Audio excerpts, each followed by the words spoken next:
distinguished guests, ladies and gentlemen, dear friends, let me start by thanking Governor Huntsman for his very kind and spirited words. A word of thanks also to Chancellor Angela Merkel for her friendly transatlantic message from Berlin. And a final word of sincere recognition to the Atlantic Council and Fred Kemp for this honorable distinction. I was told when I was invited to come here that these are the Oscar Prize for Foreign Policy. In this case, I'm not going to make a long list of persons to which I dedicated this prize. I can only say to you very sincerely that yes, I am a very committed European, and yes, I am very committed to this great relationship and friendship between the United States and the European Union.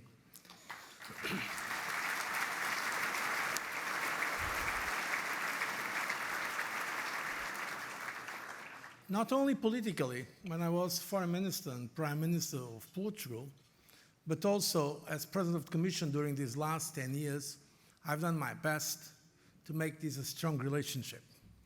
And today, when I was listening to the first speeches today, I was also remembering some time I spent here in Washington, D.C., because I was 2 years, 4 semesters, visiting professor at Georgetown University.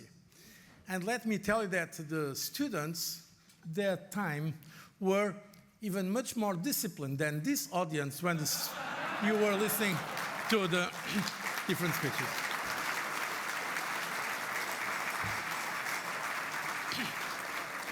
At that time, I was always suspicious when I saw students coming to my course or my seminars with Coca-Cola or Pepsi-Cola.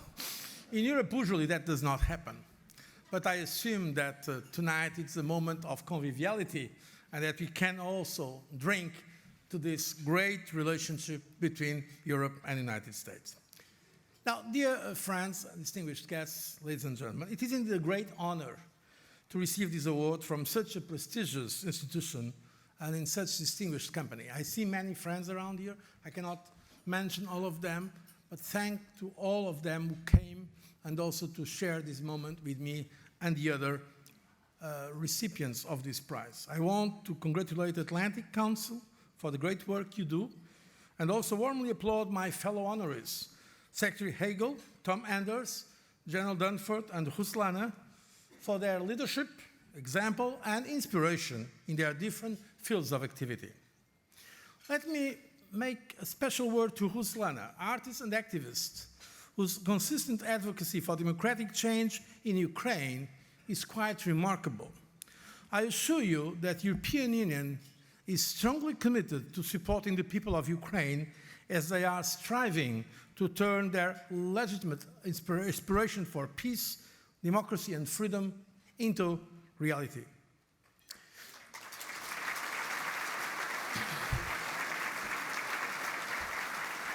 The European Union itself is a child of the victory of peace and democracy over the forces of destruction and oppression. In a reaction to the traumatic events of our past, human dignity, freedom and justice lie at the very heart of European integration.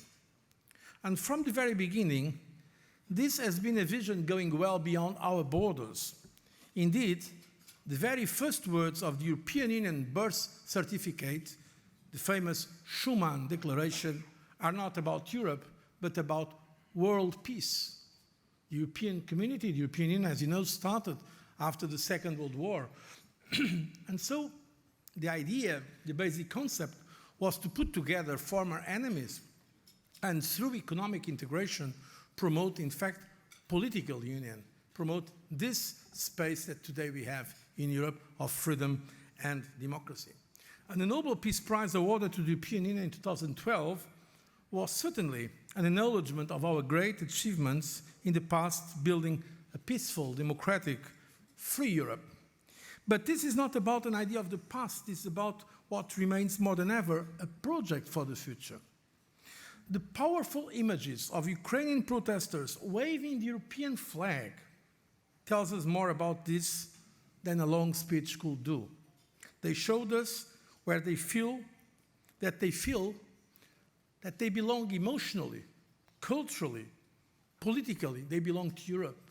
Those young people in Ukraine that want to be closer to us, and that they were not allowed to be closer to us because someone thought that a country, a sovereign country, a sovereign member of the United Nations in the 21st century has not the right to decide its own destiny.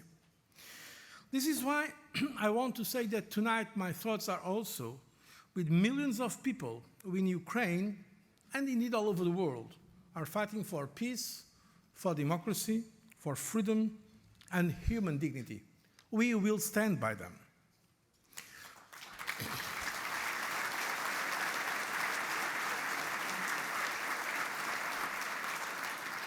Ladies and gentlemen, the attractiveness of Europe's values, way of life, respect for cultural diversity, is something that I directly experienced myself.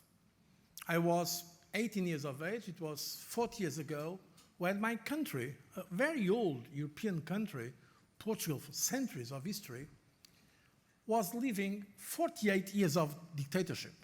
And this year we are commemorating in my country the 40th anniversary of democracy. That's why I feel so close to the new democracies of Central and Eastern European countries. For my generation, in Portugal or in Spain or in Greece, and for the other generations now in Poland or Czech Republic or Hungary or the Baltic countries or Romania or Bulgaria or Slovenia, Europe, the European Union appeared as the promise of democracy. NATO was critically important. But in fact, the way to join the European Union appeared to these countries as a way also of joining the more advanced democracies in the world. Just a figure to give you. In 2004, when Poland joined the European Union, the GDP per capita of Poland was more or less the GDP per capita of Ukraine. Now it is more than 3 times bigger. This shows how powerful is the European Union in terms of magnet, attraction, and also with the transformative power to bring these countries together. And yes, my first mandate as President of the Commission started when we went from 15 to 25 countries. We are commemorating today and these days the anniversary, the 10th anniversary of this big enlargement. But now, when I will leave the European Commission presidency, we are 28 countries. If I was invited by you 1 or 2 years, it would not be such a festive occasion, because when I was coming to the United States 1 or 2 years, the question I was receiving more often was, is Greece going to exit? When is Greece going to exit the euro? When is the implosion of the euro? When is the disintegration of the European Union? And today I can tell you, no, we did not disintegrate. You may trust the European Union not only as a loyal partner, but also as a strong force that is resilient. Because some of those analysts and commentators that were predicting the end of the euro, and they were certainly great experts in economy and finance, but they have underestimated the political logic behind the euro. As Chancellor Merkel and many other great leaders in Europe said, we will stand by the euro because the euro is more than a currency. It's a symbol of the determination of the Europeans to stand together. And this was underestimated, not only in our partners, but also in Europe itself. So it's representing this European Union that has shown resilience, capacity to resist. And today we can say the euro area is a haven of stability. The euro is a credible, strong, and stable currency. It's representing this European Union that I'm speaking to you tonight, and tell you that we need to do more together. And I think the recent events in Ukraine and in other parts of the world show that we should never take peace for granted, and that we should work together, United States and Europe, for this purpose. Because if you can make the deal on the transatlantic trade and investment partnership, it will be the biggest ever bilateral trade and investment agreement made. But apart from the economic dimension, it is the biggest economic relation by any way you analyze. the American-European Union relationship. That's why the business community of both sides of the Atlantic are so supportive. Apart from the economic dimension I was saying, we have the geopolitical dimension. It means that the two of the biggest economies in the world, Europe and the United States, open economies, open societies, sharing the same values, are able to make an agreement between themselves, but an agreement that will probably set the global standard. So what a great historic achievement it can be. So my message today, this evening to you, is let's work to make it happen, not only for the benefit, of course, of the citizens of the European Union and of the United States, but also of the world.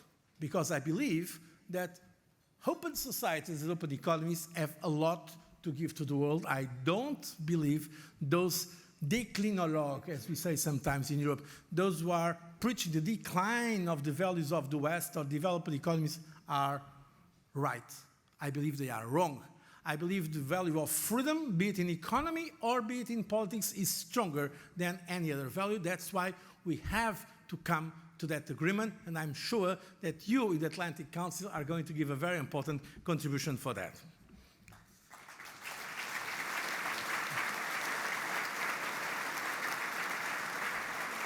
I was proud that some time ago, in the margin of a G8 summit, together with President Obama, I've launched these negotiations for the transatlantic trade and investment partnership.